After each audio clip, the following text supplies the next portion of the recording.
अज्ञानतिमिरान्धस्य ज्ञानञ्जनशलाकया चक्षुरुन्मिलितं येन तस्मै श्रीगुरुवे नमः।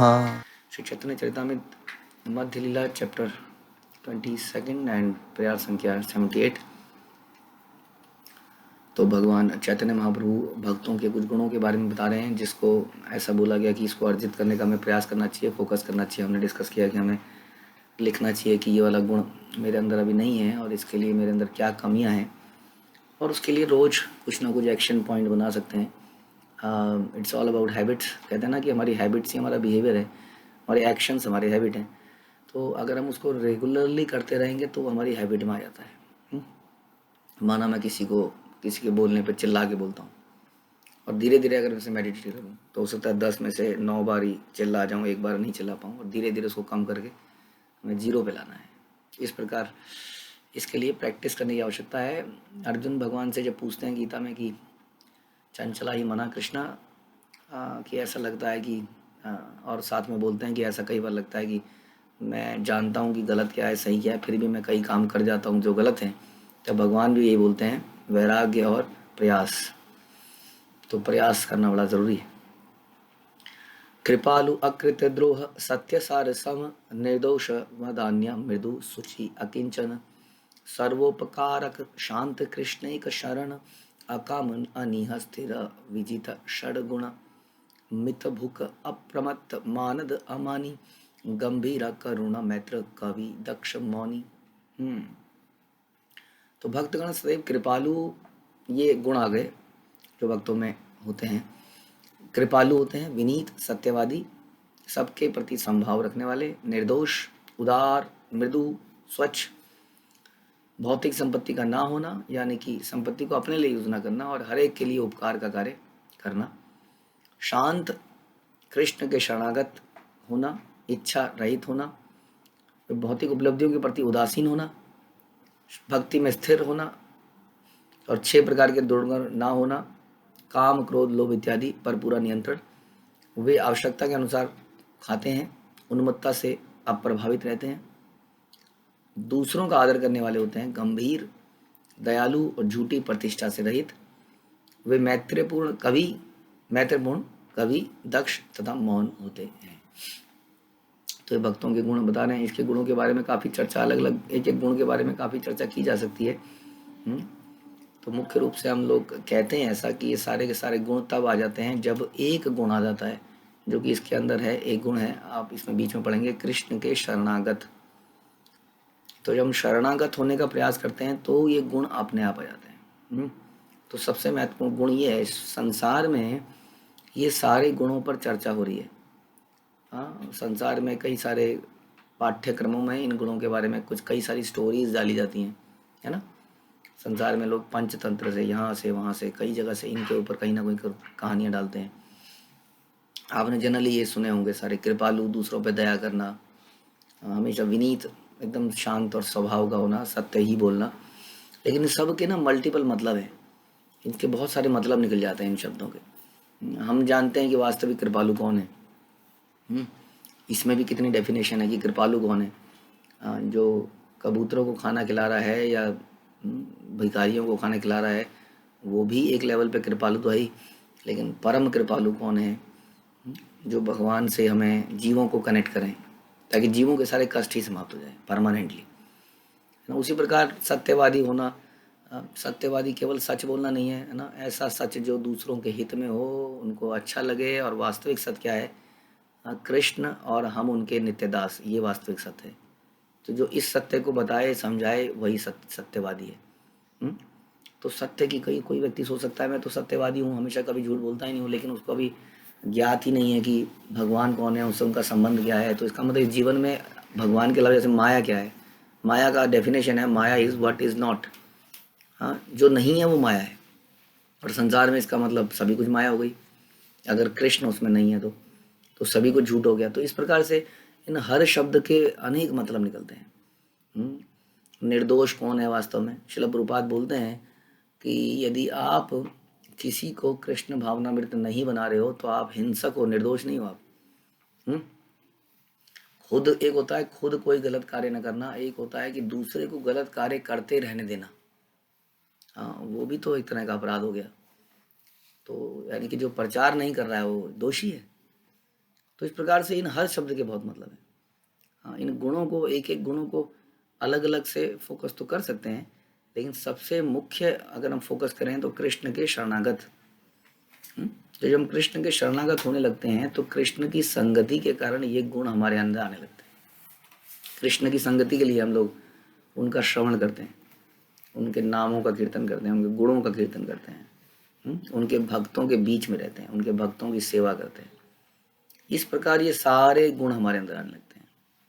आप देखेंगे कि भक्तों की जब ग्लोरिफिकेशन भी होती है तो अक्सर एक ही तरह के गुण बोले जाते हैं। हाँ, क्योंकि वो गुण परंपरा से और भगवान से आ रहे हैं, तो इसलिए वो सभी धीरे धीरे धीरे, कुछ स्पेसिफिक कैरेक्टर हो सकते हैं हर व्यक्ति के, लेकिन मोटा मोटा धीरे धीरे जितना वो पुराना होता जाता है उसके गुण कॉमन होते चले जाते हैं।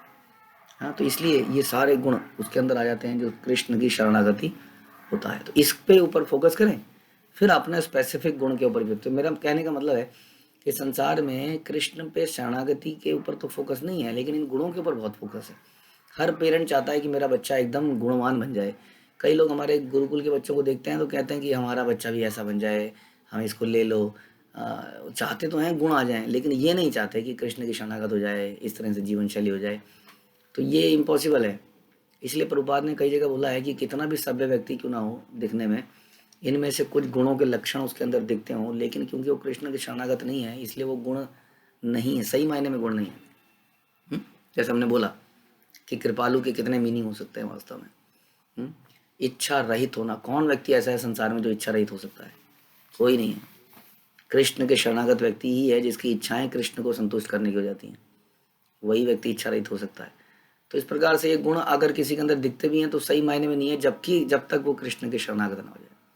शरणागति का मतलब हमने समझ लिया, पूर्ण विश्वास होना, कृष्ण हमारे रक्षक हैं, ये विश्वास होना, वही कार्य करना जो भक्ति के समर्थन में है, सहयोग में है, अनुकूल है, और जो प्रतिकूल है उन कार्यों को त्यागने का प्लान बनाना। अनुकूलस्य संकल्पम, संकल्प करना, प्रतिकूलस्य वर्जनम, वर्जित कर देना, ये काम नहीं करूँगा क्योंकि ये भक्ति में फेवरेबल नहीं है, अनुकूल नहीं है। तो रक्षस्यतीति विश्वासो, कि कृष्ण ही मेरी रक्षा करेंगे और कोई नहीं, मेरा बल, मेरा धन, मेरे परिवार, मेरा समाज कोई रक्षा नहीं कर पाएगा, अल्टीमेटली कृष्ण ही रक्षा करेंगे किसी भी माध्यम से, भक्तों गुरु के माध्यम से। रक्षस्यतीति विश्वासो गोप्रित्वम वर्णम तथा, कि कृष्ण ही मेरे मेंटेनर भी हैं। जो कुछ आ रहा है रक्षा तो करेंगे ही, लेकिन अभी भी जो कुछ आ रहा है मेरे पास वो कृष्ण के माध्यम से ही आ रहा है, चाहे बल है, चाहे बुद्धि है, चाहे विद्या है, चाहे परिवार है, चाहे भोजन है। रक्षस्यतीति विश्वासो गोप्रित्वम वर्णम तथा कार्पण्य, आत्मनिक्षेप कार्पण्य, षड विधि, ये जो है शरणागति, ये 6 शरणागति के लक्षण है। आत्मनिक्षेप एंड कार्पण्य। कार्पण्य होता है मृदुल या ह्यूमिलिटी, ह्यूमिलिटी, विनम्रता। कार्पण्य एंड दैन्यता, दैन्यता इज अ प्रॉपर वर्ड, दैन्यता, जब व्यक्ति अपने आप को दैन्य समझता है। भगवान के भक्त के अंदर ये गुण होना चाहिए, दैन्य। ये भी एक ऐसा गुण है दैन्यता, इसके लिए कहते हैं कि अगर दैन्यता आ जाती है तो सारे गुण आ जाते हैं। लेकिन दैन्यता भी तभी आएगी क्योंकि दैन्यता बहुत ही डिफिकल्ट गुण है टू अचीव। आई थिंक सबसे मुश्किल गुण यही है, दैन्यता।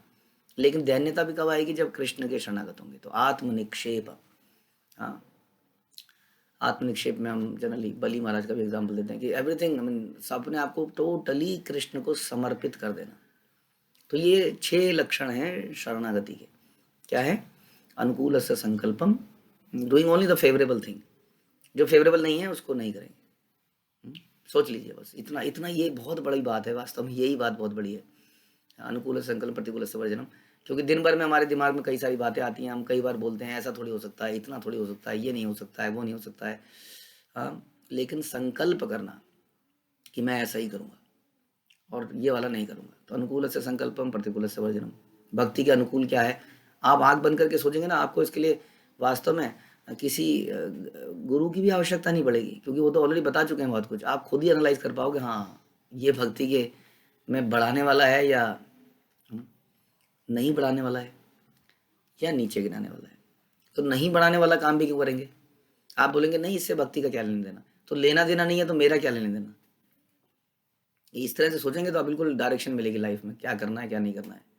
यहाँ तक कि कपड़े पहनने में, खाना खाने में, हर चीज़ में अगर हम ये सोचने लग जाएं कि ये भक्ति को बढ़ाने वाला है या न्यूट्रल है या गिराने वाला है, तो न्यूट्रल और गिराने वाले को भी क्यों करा जाए। तो इस प्रकार से अनुकूल से संकल्पम प्रतिकूल से वर्जनम रक्षस्यति इति विश्वासो, कि कृष्ण ही रक्षक हैं। घबराएगा नहीं वो व्यक्ति वैसी विकट स्थितियों में, अगर वो शरणागति है तो घबराएगा नहीं कि कृष्ण रक्षक है, जैसा हो रहा है होने दो, डज नॉट मैटर। कृष्ण की इच्छा से ही जो हो रहा है, जो हो रहा है, बुरा भी हो रहा है तो वो भी कृष्ण की इच्छा से, जो कि बुरा लग रहा है वास्तव में इसमें मेरा भला ही है। रक्षस्यति गोपर तुम वर्णन तथा, मतलब कृष्ण ही मेरे मेंटेनर हैं। मेरे को लग रहा है कि संसार को लग रहा है कि हम कार्य कर रहे हैं तो चल रहा है, लेकिन हम कार्य हमारे कार्य करने से नहीं चल रहा है। ये कैसे चल रहा है कि कृष्ण की कृपा से ही सब कुछ चल रहा है।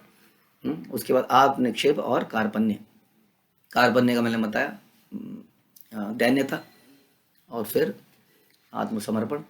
तो ये जो लक्षण हैं ये शरणागति के हैं। यदि ये हमने डेवलप कर लिए तो ये बाकी के इतने सारे अपने आप डेवलप हो जाएंगे, बिकॉज कृष्ण उसको ज़रूरत पड़ने पर ये सारे गुण हमारे अंदर डालते जाएंगे। जब हमें बोलने की इच्छा होगी कृष्ण के लिए तो भगवान उचित ज्ञान देंगे। देखिए जो ध्रुव महाराज है, ध्रुव महाराज जब स्कूल में नहीं गए थे, आप जानते हैं, वो तो बच्चा ही था। उस स्कूल में कहाँ उसको क ख ग ये वो कहाँ सीखा संस्कृत वगैरह, छोटा सा बच्चा था। हाँ, और जब उसने तपस्या कर ली, भगवान ने प्रसन्न होकर शंख उसके सर पे लगाया और अरे क्या उन्होंने ग्लोरिफिकेशन कर डाली, जो आज भागवतम में हम लोग पढ़ते हैं। हाँ, तो इसका मतलब जब बोलने की आवश्यकता होगी तो भगवान ददामी बुद्धि योगम तुम ये न माम उपयंति थे, तो भगवान देंगे बुद्धि को। जहाँ कवि बनना पड़ेगा तो भगवान नेसेसरी स्किल देंगे। यहाँ लिखा है ना कि कवि होता है, दक्ष होता है, वो दक्ष अपनी स्किल से नहीं होता है। हाँ, भक्त दक्ष होता है। क्या मतलब हो गया इसका कि कहीं पे हम है ना, कहीं पे स्कूल कॉलेज में जाके किसी चीज़ को दक्षता लें, हाँ, उसके अंदर वो दक्षता आ जाती है भगवान की कृपा से।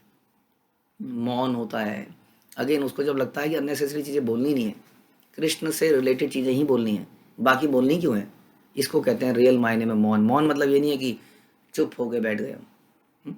तो इस प्रकार से ये सारे गुण उसके अंदर आ जाते हैं जो शरणागति को डेवलप करता है। उसके बिना ये दिखावा है। रॉय संसार में बहुत ज़्यादा सभ्य लोग दिखते हैं। प्रभुपाद कहते हैं अक्सर, उनके कोट में प्रभुपाद कहते हैं कि आप संसार में बड़े सभ्य लोगों से मिलेंगे जो देखने में बहुत ज़्यादा सभ्य लगेंगे, लेकिन ध्यान रखें इनसे मिलते हुए ऐसा बर्ताव करें जैसा सांप से मिलते हुए करते हैं। बताइए, ये प्रभुपाद का कोट है, सांप से मिलते हुए, क्योंकि वो देखने में सभ्य लगेंगे, इन गुणों का चोला पहन के रखेंगे, लेकिन अंदर से उनके अंदर काम क्रोध लोभ ये सब चीज़ें होंगी।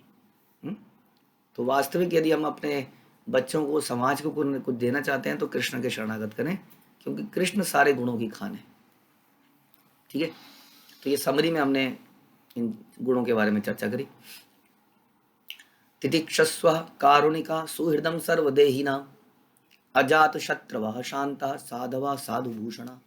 और ये भी बहुत ही महत्वपूर्ण श्लोक श्रीमद् भागवतम का, जिसमें साधु के गुण बताए गए हैं कि साधु पुरुष कौन है। हम बोलते हैं ना गुरु साधु शास्त्र, तीन वर्ड बोलते हैं। तो साधु मतलब साधु गुरु, ऐसा नहीं गुरु साधु नहीं है, गुरु साधु के अंदर भी एक और उसका विशेषण है। क्या है कि वो गुरु है स्पेसिफिक, साधु तो है ही, गुरु साधु यानी शास्त्र। तो साधु जनरली हम भक्तों को साधु बोलते हैं। तो साधु के ये लक्षण होते हैं। क्या लक्षण है उसके, जो भागवतम से बताया गया। तितिक्षस्वाहा, भक्त सदैव सहिष्णु होते हैं, कारुणिका दयालु होते हैं, सुहृदय सबके शुभ चिंतक होते हैं, सर्वदेही नाम सभी के, अजात शत्रुवा किसी को शत्रु नहीं मानते हैं। दुनिया उनको शत्रु मान सकती है, अजात शत्रु, शत्रु कोई नहीं है। शांतः अत्यंत शांत हैं, साधवा ये भक्तों की, ये साधवा साधु भूषण, तो ये भक्तों के आभूषण हैं। हाँ, अलंकार जैसे हम कह रहे थे ना, ये है अलंकार। तो ये भी बड़े इंपॉर्टेंट हैं। ये वाले गुण भी ऊपर वाले गुणों में आ ही गए थे वैसे, लेकिन फिर भी भागवतम से इसको कोट किया गया कि मुख्य गुण हैं। तो सहनशीलता, हाँ, सहनशीलता कैसे आती है हम कई बार डिस्कस करते हैं। सहिष्णुता, सहनशीलता कैसे आती है। सहनशीलता भी दैन्यता से आती है। हाँ, दैन्यता, जो अपने को जितना दैन्य मानता है वो चीज़ों को सहन कर लेता है। जैसे झुग्गी झोपड़ी वाले में रहने वाले व्यक्ति, हाँ, वहाँ पर बारिश आ गई, पानी भर गया, कीचड़ हो गया, किसी फैक्ट्री ने अपना गंदा पानी निकाल के उस झुग्गी झोपड़ियों के बीच में से निकाल दिया, फिर भी वो सहन करते हैं। आप किसी के कोठी के घर के आगे कुछ एक टुकड़ा भी गिरा दो तो वो खाने को तैयार हो जाता है। क्यों? क्योंकि झुपड़पट्टी वाला सोचता है कि भैया मेरी ज़मीन नहीं है, यहाँ से निकाल देंगे, किसी तरह से यहाँ पे रह रहा हूँ, चुपचाप बैठा रहूँ, रहता रहूँ जब तक रह रहा हूँ। तो नेचुरल उसके अंदर आ गया सहनशीलता। तो दैन्यता से ये नेचुरली आई थी, अदरवाइज बड़ा मुश्किल है। यानी कि जो व्यक्ति सोचता है कि I am not eligible for this thing, जो मुझे मिल रही है, इसलिए जैसी मिल रही है चुपचाप ले लो। जब व्यक्ति के अंदर अहंकार आता है, प्राइड, और उसके अंदर ओनरशिप आ जाती है, तब वो हक मांगता है, ये मेरा हक है, ये मुझे दीजिए। जैसे कि कई बार हम भक्तों के बीच में आते हैं पहले, तो बोलते हैं अरे प्रभु जी भक्तों के बीच में ले लीजिए प्रभु जी, ले लीजिए प्रभु जी। तो हम कहेंगे यहाँ पर ये समस्या है, कोई प्रॉब्लम नहीं है। हम कहते हैं यहाँ पर ये समस्या है, कोई प्रॉब्लम नहीं है। हर चीज़ में कोई प्रॉब्लम नहीं, क्योंकि उसको आना है संभव। अभी वो सोच रहा है ये कुछ वंडरफुल चीज़ मुझे मिलने वाली है, और जब मिल जाती है उसके बाद धीरे धीरे उसको लगता है ये तो मेरा है। अब वो बोलता है ऐसा क्यों, ना ना ऐसा थोड़ी चलेगा, ये नहीं चलेगा, ऐसा क्यों होता है यहाँ पर, ये नहीं होना चाहिए, ऐसा क्यों होता है। जैसे कि गुरुकुल में एडमिशन के लिए शुरू में लोग बहुत उत्साहित, हम कहते हैं जी इसमें ये NIS बोर्ड है, वो कहते हैं नो प्रॉब्लम प्रभु जी। हम कहते हैं इसमें यहाँ पर बाहर अगर निकालोगे तो हमारा कुछ वो नहीं है, कहते हैं नो प्रॉब्लम प्रभु जी। बहुत कुछ बोलते हैं हम लोगों को, कई दिनों तक वो मानते नहीं है, फिर आ जाते हैं, और उसके बाद जब आ जाते हैं तो बोलते हैं ऐसा क्यों हो रहा है प्रभु जी, ये क्यों हो रहा है, ये जो है ये फीस है, इसकी रसीद हमें क्यों नहीं दी जा रही है। तो धीरे धीरे व्यक्ति अपने आप को एलिजिबल मानने लगता है हर चीज़ के लिए। और जब वो एलिजिबल मानने लगता है तो विनम्रता समाप्त हो गई, इसका मतलब तब तितिक्षस्वा नहीं हो पाएगा। तो this is the natural way of तितिक्षस्वा, तितिक्षवा ताम तितिक्षस्वा भारत। भगवान गीता में भी कहते हैं, शुरू में ही, गीता के शुरू में ही, वन ऑफ द फर्स्ट श्लोक का जो भगवान बोलते हैं, शुरुआत में ही भगवान बोलते हैं पहले सहन करना सीखो। ओके, ऐसा नहीं उछलो मत ये बार बार, जरा से सर्दी लग गई, गर्मी लग गई, रात को लेट हो गया, सर में दर्द हो गया, ये हो गया, वो हो गया, आज इसको जुकाम हो गया, आज इसको पॉटी लग गई, हाँ आज इसलिए ये नहीं कर पाया, इसलिए ये सब बंद करो अर्जुन। ताम तितिक्षस्वा भारत, पहले तो कम से कम इंसान बनो, कम से कम सहन करना तो किसी को, जानवर थोड़ी हो तुम। जानवर कितना सहन करता है, जानवर भी कर लेता है। तो भगवान ने सबसे पहले बोला कि आपको सहनशील तो होना पड़ेगा, क्योंकि आप अपने कर्मों की वजह से संसार में आए हो भैया, किसी ने गिराया थोड़ी है आपको यहाँ पर, हम अपने कर्मों से ही तो यहाँ गिरे हैं। इसलिए अब ये कष्ट सर क्या कहते हैं, सर ओखली में दे दिया है तो वह तो मूसल तो पड़ेगा ही। ओखली होती है ना जिसमें मसाले कूटते थे, उसमें सर को डाल दोगे तो क्या सर कूटेगा, तो डाल दिया है हमने सर इस ब्रह्मांड के अंदर, अब वो पिट रहा है। तो कम से कम समझो, भागवतम का एक और श्लोक है, जो व्यक्ति समझता है कि उसके जीवन में आने वाले कष्ट उसी के कारण है, वही भगवान को प्राप्त कर सकता है। आगे भी है काफ़ी कुछ। तो इसलिए तितिक्षस्वा सहनशीलता बड़ा इम्पोर्टेंट है। सुख क्या कहते हैं वो, मात्र स्पर्श तो कौनतया शीतोषणा सुख दुखदा अगम अपाइनो नित्यस्ताम तितिक्षस्व भारत। जीवन में ये सर्दी गर्मी भी आएगी और जीवन में सुख दुख भी आएंगे, it's just a matter of time, कब आएगा। इसलिए उसके प्रति सहनशील रहिए। ताकि सहनशील क्यों रहिए, ताकि अपना काम करते रहिए। सहनशील होने का मतलब ये है कि आपका काम चलता रहे। काम कौन सा है, कृष्ण भावनामृत का, वो चलता रहे, बाकी चीज़ें आती रहेंगी और जाती रहेंगी इस तरह से। तो अत्यंत सहनशील, और उसका हमने कुंजी, उसकी की बताई कि दैन्यता सहनशील होने की एक बहुत बड़ा वो है, कारण है। दैन्यता, considering ourselves not eligible always. जैसे मैंने बताया कुछ समय बाद हमें एलिजिबिलिटी लगने लगती है, now I am eligible for in this place, अब तो मैं इस जगह के लिए एलिजिबल हूँ, अब मैं आवाज़ उठा सकता हूँ। तो इसलिए सहनशीलता समाप्त हो जाती है। हाँ, तो कारुणिका, और फिर बाकी तो है ही सुहृदा, सबका भला चाहने वाला, जो हर व्यक्ति को प्रचार करते हैं हम लोग, चाहे वो कैसा भी है, सभी का, किसी को शत्रु नहीं मानते हैं। ये मानते हैं कि ये जो शत्रु नहीं है मेरा, ये मेरे रिएक्शन को व्यक्ति दे रहा है, वास्तव में मेरे कर्मों के रिएक्शन को ये व्यक्ति दे रहा है, शत्रु नहीं है, मेरे ही कर्मों का फल है। तो शत्रु कहाँ से हुआ, is a deliverer, is a postman.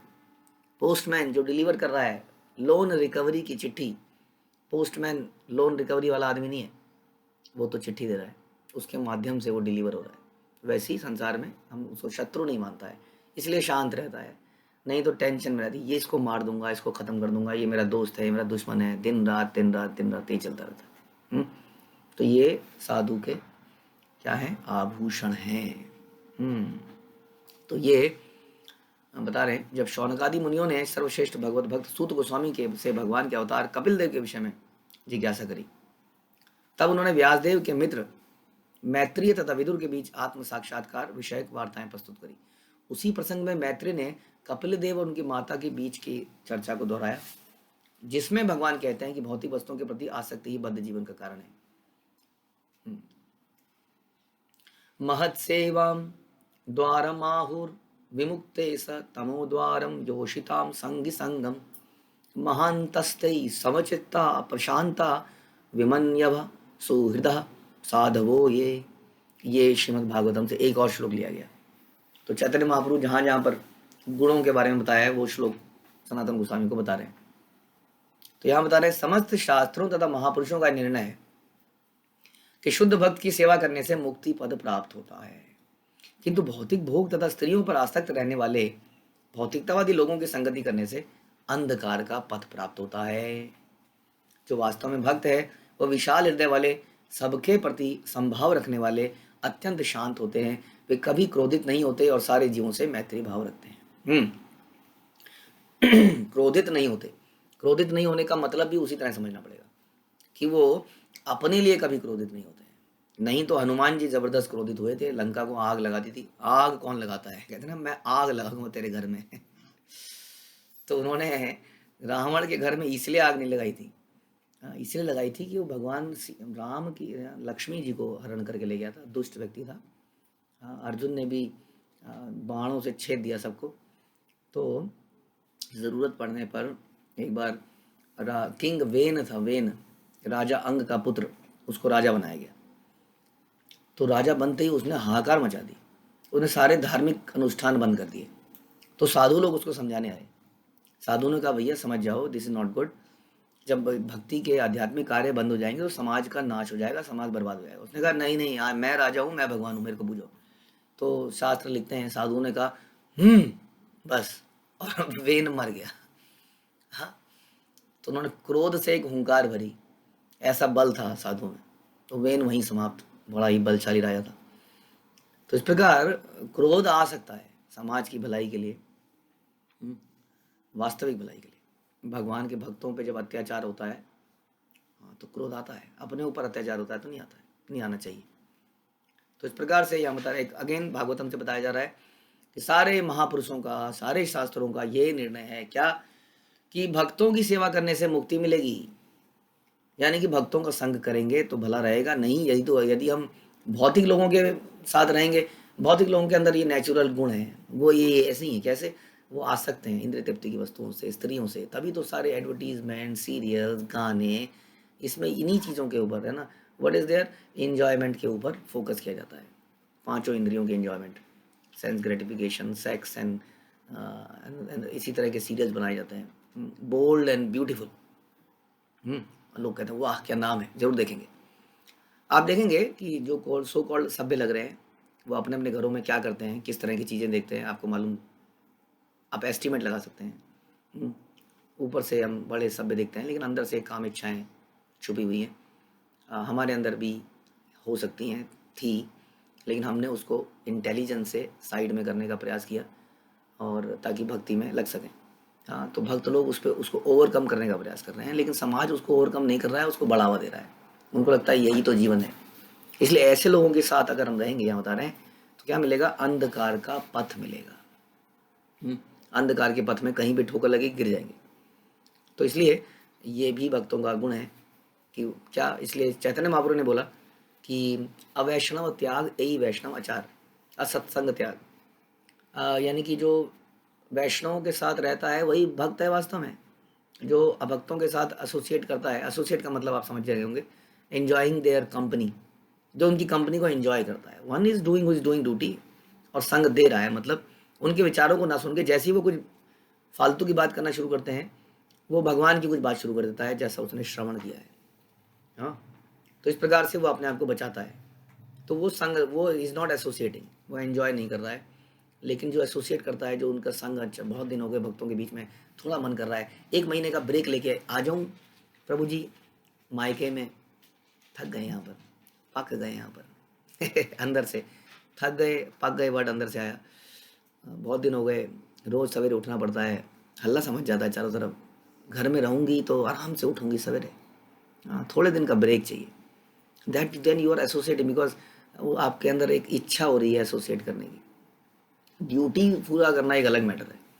Duty तो भक्त इतनी पूरी करता है, भक्त संसार में कैसे कैसे, राजा राम ने तो क्या संन्यास ही ले लिया 14 साल का ड्यूटी के चक्कर में। और भक्त लोग ऐसा करते हैं, लेकिन they don't enjoy materialistic thinking, materialistic talks. इसलिए उनको एंजॉयमेंट करने की अगर अंदर से इच्छा आ रही है कि बहुत दिन हो गए, थोड़ा डिफरेंट टेस्ट भी लिया जाए, तो यहाँ पे बता रहे हैं वो संकट का विषय है, अंधकार का रास्ता है। तो इस प्रकार से ये भागवतम में 5वें अध्याय के 5वें कैंटों से दूसरे श्लोक से लिया गया।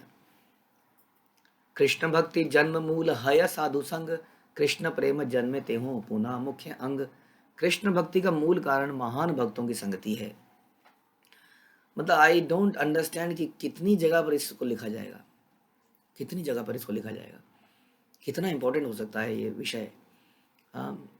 तो इसका मतलब, कई बार लोग इसका मतलब क्या निकालते हैं, महान भक्तों की संगति है ना, शुद्ध भक्तों की संगति है ना, ये सब टुच्चे लोग हैं सारे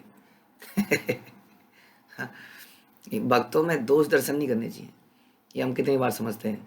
आदमी फिर सोचता महान भक्तों की, ओ प्रभुपाद, यस, कई लोग तो कहते हैं प्रभुपाद के बाद कुछ है ही नहीं, वो महान भक्त बस ओनली ओनली प्रभुपाद। हाँ, कई लोग तो इतने दुष्ट हो गए हैं, वो भक्ति सिद्धांत की ऊपर कमियां निकालते हैं। बताइए, भक्ति विनोद ठाकुर के ऊपर कमियां निकालते हैं, ऐसे लोग हमने सुने देखे उनके अंदर। और थोड़ी देर उनको सुन लोगे ना 5 मिनट, तो उनके लॉजिक आपको सही लगने लग जाएंगे। व्हाट इज दिस नॉनसेंस, हाँ कैसा कैसे सोचता है। देखिए जी, कार में घूमे भक्ति सिद्धांत, कार में साधु, कार में, व्हाट इज दिस, किसने संन्यास दिया उनको, खुद से ही संन्यास ले लिया, ये कौन सा तरीका है। तो इतना घटिया आप सुनेंगे, सुनना ही नहीं चाहिए। और कभी इंटरनेट में जाके, इसलिए कहते हैं इंटरनेट से नॉलेज मत लीजिए, इंटरनेट को गुरु मत बनाइए, क्योंकि वहाँ सब तरह का कंटेंट डाला जाता है, गंदा संदा सब। हमें पता नहीं चलेगा कौन सा सही है, तो हमारे दिमाग में कोई डाउट डाल देगा हल्का सा। तो इसलिए ये महान भक्त खोजने का जो है, मीटर लेके मत घूमिए, मेरे को तो ऐसा लगता है। कई मीटर, हाँ ये महान भक्त है, अच्छा इसकी सेवा करता हूँ। आई थिंक हमें पता नहीं चलेगा कौन महान है, क्योंकि भक्त प्रदर्शित नहीं करते हैं। इसलिए क्या बेहतर है हमारे लिए, सेफ, कि सारे भक्तों की हम सेवा करें संभव। और जैसे ही किसी भक्त से कुछ ऐसा सुनाई देता है जो कि वो नहीं है जो शास्त्रों में लिखा है, तो हम उसके साथ एसोसिएशन कम कर लें, सेवा कर सकते हैं, कंटिन्यू कर सकते हैं, रिस्पेक्ट कंटिन्यू कर सकते हैं, क्योंकि सब लोग जो है प्रगति के रास्ते में और धीरे धीरे अपने अनर्थों से छुटकारा पा रहे हैं। इसलिए इन बिटवीन हो सकता है कि कुछ कुछ गलत चीज़ें हों हमारे अंदर। इसलिए ये ना सोचें उसके बारे में भी, और सोचें इनके साथ संगति कम करनी, क्योंकि अभी ही इज़ प्रोग्रेसिंग। अभी मैं तो थोड़ा, ऐसे विचार मेरे अंदर नहीं आते हैं, अगर यहाँ रहूँगा तो ऐसे विचार मेरे अंदर भी आ जाएंगे। तो इसलिए भक्तों की संगति है भक्ति का मूल कारण। कृष्ण के प्रति सुप्त प्रेम के जागृत हो जाने पर भी भक्तों की संगति आवश्यक है। इट इज़ नॉट लाइक कि आप भक्तों का सुप्त, आपके अंदर प्रेम जागृत हो गया, प्रभु जी जब करते हुए आंसू आते हैं, पूरे दिन मन करता है माला ही करते रहें। तो मैंने सोचा क्यों ना, अब उम्र भी हो गई है, राधा कुंड के पास में रोज़ रहूं, कहीं किराए पे मिल ही जाएगा मकान, और वहाँ पर मैं जप करूँ। तो बोलेगा भक्तों की संगति का क्या होगा, सारे भक्ति तो हैं प्रभु जी, भक्ति तो आते हैं वहाँ पर। देखिए भक्तों में सजातीय संग किया जाता है। सजाती मतलब समझे, ब्राह्मण क्षत्रिय शूद्र वैश्य बनिया गुप्ता भट्ट ब्राह्मण की बात नहीं हो रही, सजातीय ब्राह्मण एक ही विचारों वाले, एक ही परंपरा के वह रहा जाए तो बहुत अच्छा है ना। परंपरा के अंदर में भक्तों के संग में रहेंगे ना, तो मूड एक जैसा रहता है। भक्त तो सारे ही हैं, चलो मान लेते हैं, लेकिन परंपरा को एक शक्ति मिलती है गुरु परंपरा से। शक्ति क्यों मिलती है, क्योंकि हम गुरु परंपरा के प्रति शरणागत होते हैं। हम कहते हैं गुरु महाराज आपका जो ड्रीम है वो हमारा जीवन है, ठीक है। तो इससे क्या होता है, इससे उनके साधुओं के हृदय में प्रसन्न होते हैं, और वो हमें अच्छी दृष्टि से देखते हैं, सुनते हैं और आशीर्वाद देते हैं। उनके हृदय से आशीर्वाद निकलता है, भगवान प्रसन्न होते हैं। देखिए ये कितना समर्पित है। तो इस प्रकार की संगति आवश्यक है जिसमें हम जॉइंटली कुछ कर पाएँ। हाँ, प्रभुपाद की प्रसन्नता के लिए हम कर पाएँ, या इस तरह से जो भी है सजाती है। ऐसा नहीं कि जनरली चले गए और वहाँ पर रहने लगे। और ये तो यहाँ बता रहे हैं कि सुप्त प्रेम जागृत होने पर भी भक्तों की संगति आवश्यक है, अति आवश्यक है।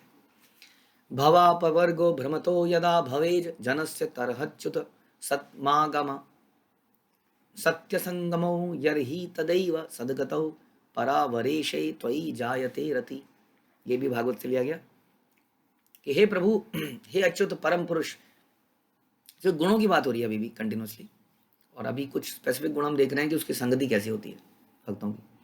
जब कोई व्यक्ति ब्राह्मणों में घूमते घूमते, ब्रह्मांडों में घूमते घूमते भौतिक संसार से मोक्ष पाने के योग्य बन जाता है, तब उसे भक्तों की संगति करने का अवसर मिलता है। ये देखिए जी, यानी कि जो मोक्ष का अधिकारी है उसे भक्तों की संगति, भक्ति करने का अवसर मिलता है। यानी कि फिर हम भक्ति मुक्ति पाने के लिए तो नहीं करते हैं ना, नहीं, मुक्ति पाने के योग्य व्यक्ति को ही भक्ति मिलती है। ब्रह्मभूता प्रसन्नात्मा ना सोचिति न कांक्षति समा सर्वेषु भूतेषु मद भक्ति लभते परम। उस व्यक्ति को मेरी भक्ति मिलती है जो क्या है, ब्रह्मभूत है। वो अब इस सांसारिक चीज़ों से ऊपर उठ गया है, उसको कोई लेमेंटेशन, कोई हैंकरिंग नहीं है, ये मिल जाए या ये क्यों नहीं मिला। नो, उस व्यक्ति को भक्ति, मद भक्ति लभते परम, मेरी भक्ति उसके ऊपर है, ब्रह्मभूत अवस्था से, मोक्ष की स्थिति से ऊपर है भगवान की भक्ति। जब वह भक्तों की संगति करता है तब आपके प्रति उसका आकर्षण जागृत होता है। अभी तक जागृत नहीं था, अभी तो उसको समझ में आ गया था ये दुनिया मिथ्या है, बकवास है सब यहाँ पे। अभी कुछ हासिल करते हैं, वो हाथ से निकल जाता है। कोई संबंधी परिवार में आता है, कोई संबंधी परिवार को छोड़ के चला जाता है, बड़ा मुसीबत है, अच्छा नहीं है, समझ में आ गया उसको। लेकिन अभी उसका कृष्ण के प्रति आकर्षण नहीं है। जब वो भक्तों की संगति करता है तब उसका आकर्षण बढ़ता है। आप पूर्ण पुरुषोत्तम भगवान हैं, सर्वोत्कृष्ट भक्तों के सर्वोच्च लक्ष्य तथा ब्रह्मांड के स्वामी हैं। तो ये भी भक्तों के गुण बता रहे हैं अगेन कि भक्तों की संगति करना चैतन्य महाप्रभु खास तौर पे पिछले कुछ श्लोकों में बहुत सारे, पहले आपने गुण सुने, आपने 26 क्वालिटी सुनी, अब फोकस कर रहे हैं चैतन्य महाप्रभु कि ये क्वालिटीज डेवलप करने के लिए तुम्हें भक्तों का संग करना पड़ेगा। क्योंकि कृष्ण का संग, भक्तों का संग, हमने बोला कृष्ण के प्रति शरणागति करेंगे तो गुण आएंगे। हाँ, क्योंकि ये एक दूसरे से, हाँ, एक दूसरे के साथ रहने से गुण विकसित हो जाते हैं। खरबूजे को देख के खरबूजा रंग बदलता है, कहते हैं ना। तो भक्तों के संग मतलब कृष्ण का संग, और भक्तों के संग से वो गुण हमारे अंदर ट्रांसफर होने लगते हैं। जब हम अवगुणों पे मेडिटेट करते हैं तो अवगुण ट्रांसफर होते हैं, गुणों पे मेडिटेट करते हैं तो गुणों पे ट्रांसफर होते हैं। इसलिए हम कहते हैं कि आप दोष दर्शन मत कीजिए, पूरे दिन ये गलत है, ये गलत है, यहाँ पर ये गलत है, यहाँ पर गलत ही गलत है, सब कुछ गलत है। तो ये सोचते सोचते वो सारे गुण अवगुण हमारे अंदर आए थे, अपना ही नुकसान करते हैं। इसलिए पिछले कुछ श्लोकों में चैतन्य महाप्रभु बता रहे हैं कि आपको भक्तों का संग करना पड़ेगा, तब जाके ये गुण आएंगे। अत अत्यंतिकम क्षेमम पृच्छामो भवतो अनघा संसारे अस्मिन् क्षणो धोऽपि सत्संग सेवधि निधिर निर्णाम। हे भक्तों, ये भी भागवत से लिया गया, समस्त पापों से मुक्त तुम सब लोग, मैं तुम सबसे उसके विषय में पूछता हूँ जो सारे जीवों के लिए परम कल्याणकारी है। इस भौतिक जगत में शुद्ध भक्त के साथ आधे क्षण की संगति भी मानव समाज के लिए सबसे बड़ा खजाना है। अब कैसे इन श्लोकों को हम इग्नोर करें जो कि इतने महान ग्रंथों से बार बार लिए जा रहे हैं। कैसे हम संगति से दूर चले जाएं, क्योंकि हमारे जीवन का कोई भरोसा नहीं है। जब संगति से दूर गए तभी कड़क से मर गए, क्या होगा हमारा, कैसे दूर चले जाएं, ये हमारा सोच होनी चाहिए। सारे श्लोकों से निकल के आ रहा है कि सबसे परम कल्याणकारी क्या है कि भक्तों के साथ आधे क्षण की संगति, शुद्ध भक्तों के साथ जिनका जीवन का पर्पस यही है, मानव समाज के लिए सबसे बड़ा खजाना है। इसको खजाने की तरह बोला जा रहा है। हम लोग बहुत सारे खजाने इकट्ठा करने में लगे रहते हैं, लेकिन वास्तविक खजाना क्या है, भक्तों का संग हमें मिल जाए। क्योंकि भक्तों के संग से भगवान के प्रति आकर्षण होता है, शरणागति होती है, सारे दिव्य गुण आ जाते हैं। दिव्य गुण आने पाप सारे समाप्त हो जाते हैं। जब पाप समाप्त हो जाते हैं तो जीवन में दुख समाप्त हो जाते हैं और ये जीवन भी अच्छा बीतता है और मृत्यु के बाद व्यक्ति भगवान के धाम में भी चला जाता है, सब बढ़िया। और इसका उल्टा, हम असत्संग करते हैं, हमारे दिमाग में बुरे विचार आते हैं, उससे क्या होता है, हमारे सारे गुण भी चले जाते हैं। अब गुणों की वजह से हम पाप कर्म करते हैं, पाप कर्म करने की वजह से हमारे जीवन में दुख आता है, दुख आने की वजह से हमें निचला दुख आते हैं, उससे हम और पाप कर्म करते हैं, उससे हमें निचला जीवन मिलता है, तो ये जीवन भी बुरा जाता है और अगला जीवन भी बुरा जाता है। तो इतना फर्क पड़ सकता है इससे। तो इसके ऊपर हम मेडिटेट करें। और जब भक्तों के ऊपर हम संग संग संग संग बोल रहे हैं, तो भक्तों के संग का मतलब है उनके संग में रह के उनके गुणों पे फोकस करें। जितना गुणों पे फोकस करेंगे उतना वो गुण हमारे अंदर आने के चांसेस रहेंगे। बहुत महत्वपूर्ण है। लेकिन क्योंकि हमारी आदत ही दूसरी है, तो भक्तों के बीच में आके भी हम वही करते हैं जो हम समाज में करते थे। इसमें ये कमी है, यहाँ पर ये कमी है, इसमें ये कमी है, यहाँ पर। अरे कहीं पर कोई कमी है तो आप कुछ सजेशन दे सकते हैं कि हम अपने परिवार को कैसा बढ़िया करें। लेकिन आप तो बस ये कमी है, वो कमी है, मैं यहाँ नहीं रह सकता, मैं यहाँ नहीं पढ़ा सकता, दूसरी जगह, फिर वहाँ गए, अब यहाँ पर ये कमी है, यहाँ पर ये कमी है। तो अगर परिवार में कमी होती है तो जॉइंटली उसको हम एड्रेस कर सकते हैं और उसको इम्प्रूव कर सकते हैं, ताकि यहाँ पर कृष्ण भावनामृत बढ़ती रहे और हम भगवान को प्रसन्न कर पाएँ। श्रील प्रभुपाद की जय, श्री चैतन्य चरितामृत की जय, श्री कृष्णदास कविराज की जय।